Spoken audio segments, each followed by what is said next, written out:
Hi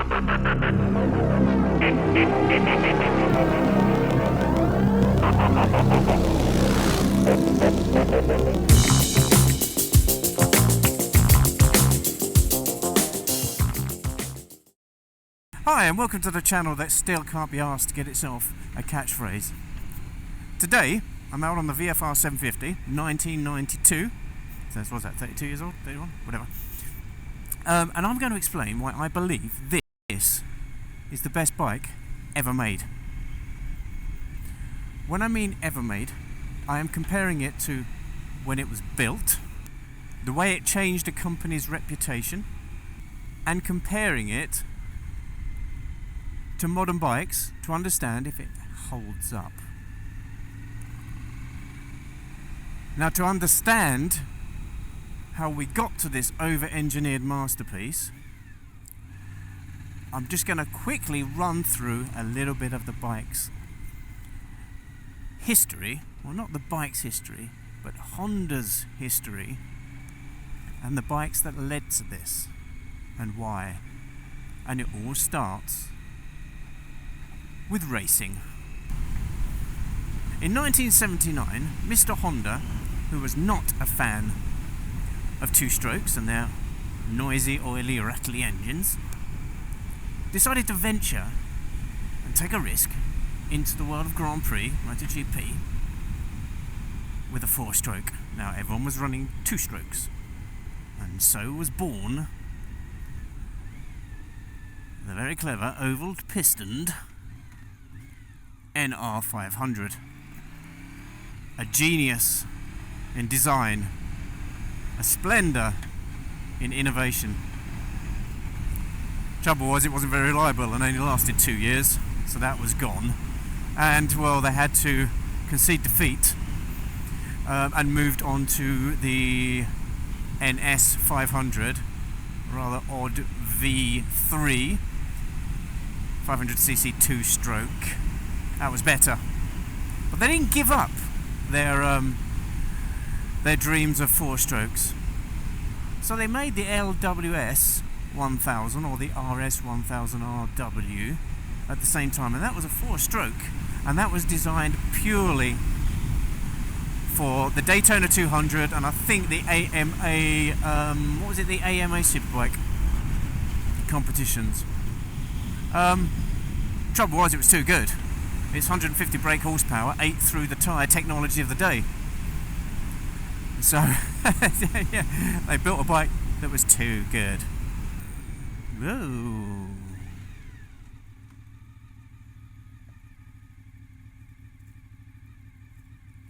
It's alright.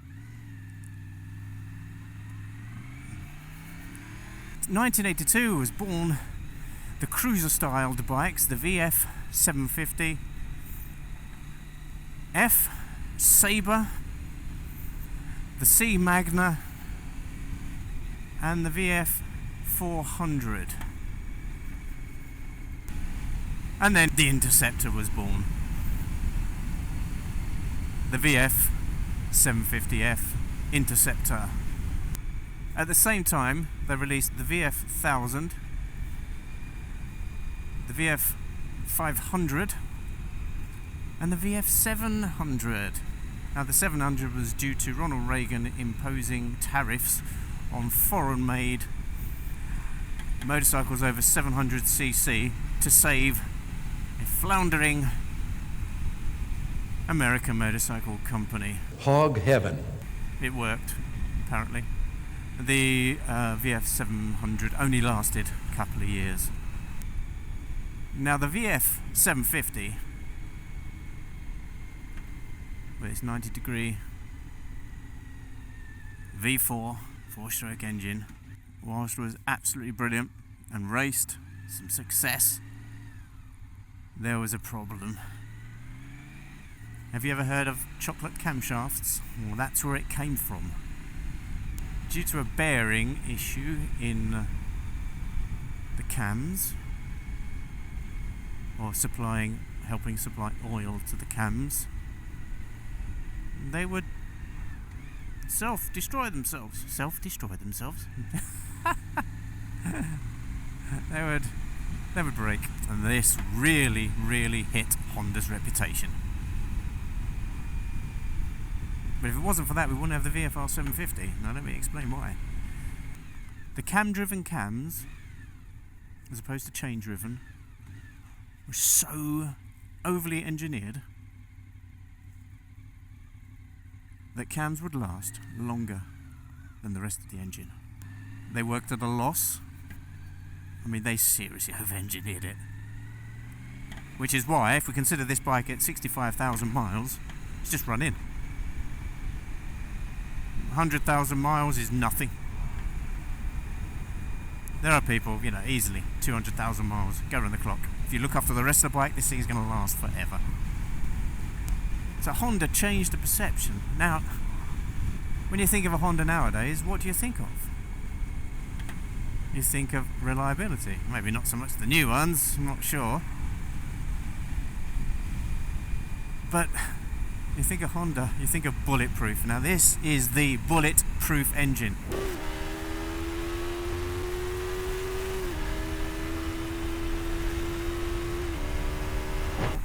The only thing that's gone wrong with this in 32 years has been the regulator rectifier. And that was changed 10 years ago. And touch wood, it's still okay. So 1986 was born the legend.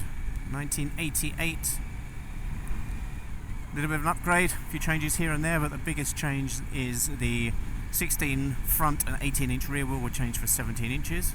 And then we move to the magical 1990, where the third generation of this bike was born. Gained a few kilos, updated forks, updated frame, but it had the magical single-sided swinging arm that is so iconic, the VFR750. Then I think we went to the RVF45, basically the 800, and then of course all that VTEC stuff, which we won't talk about. Horrible things.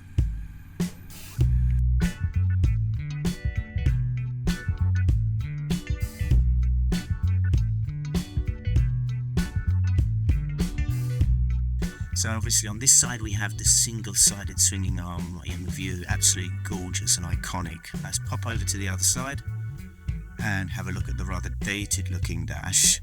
Still lovely though. Obviously got our speedo in both miles an hour and kilometers an hour, and the tachometer showing 65,000 miles, which is just run in. Our rev counter over there. We've got a fuel gauge, not like my Fireblade, temp gauge and the usual stuff there. Over this side, high-low beam, and a beautifully integrated choke, not like my Fireblade. Lovely, lovely, lovely. Over this side, usual stuff, you know, kill switch, high-low beam, and the hydraulic clutch, which is the best clutch I've ever used on a bike. It is gorgeous. It's my only bike with one. Even the reserve tab is beautifully integrated into the fairing. Absolutely gorgeous.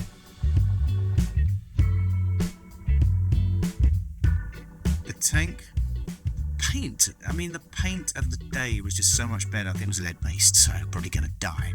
But wow, such quality and durability.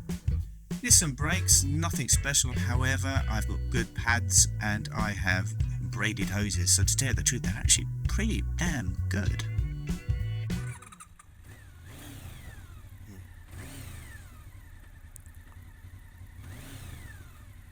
Sounds lovely.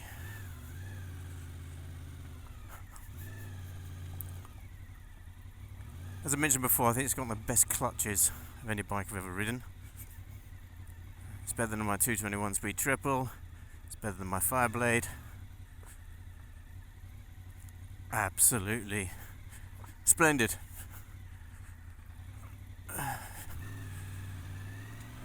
It's got all the acceleration you could need. Woo-hoo-hoo! Just remember, if you haven't upgraded the brakes, you've got old brakes.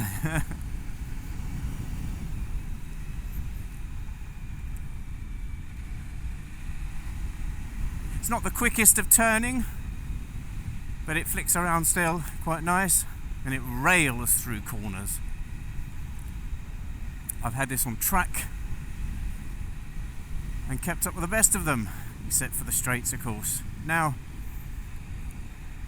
it has a 150 mile an hour top speed, but I don't push this to those sort of speeds anymore, except the last time I was on track, and it would literally stop around about 148 or something like that. But you know, I was getting worried about, you know, remember, however well engineered this is, it is still a 32-year-old bike. I mean, 32 years old, I mean, and look at it. I don't think there's another bike ever built that was as good then and comparable now to a modern machine. Yeah, okay, no electronics. The looks, but even the looks, I mean, it's not that dated. Yeah, possibly the dash.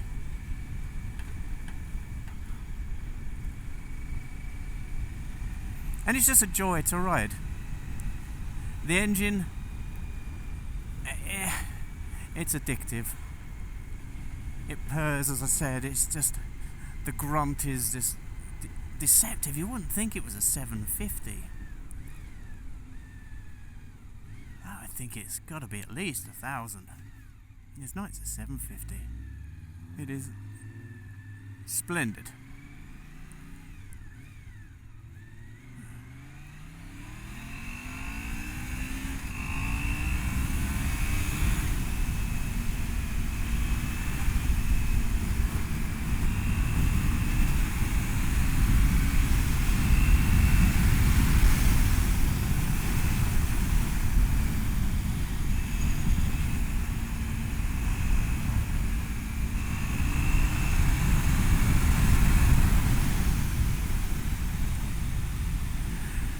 So, if you consider when it was built, how it changed Honda's reputation and how it stands up today against modern bikes, you can understand why I believe quite firmly that the VFR750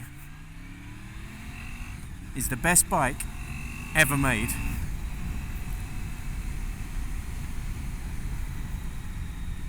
Let me know your thoughts in the comments below, and I'll see you all on another video. 'Cause I've been living life right like I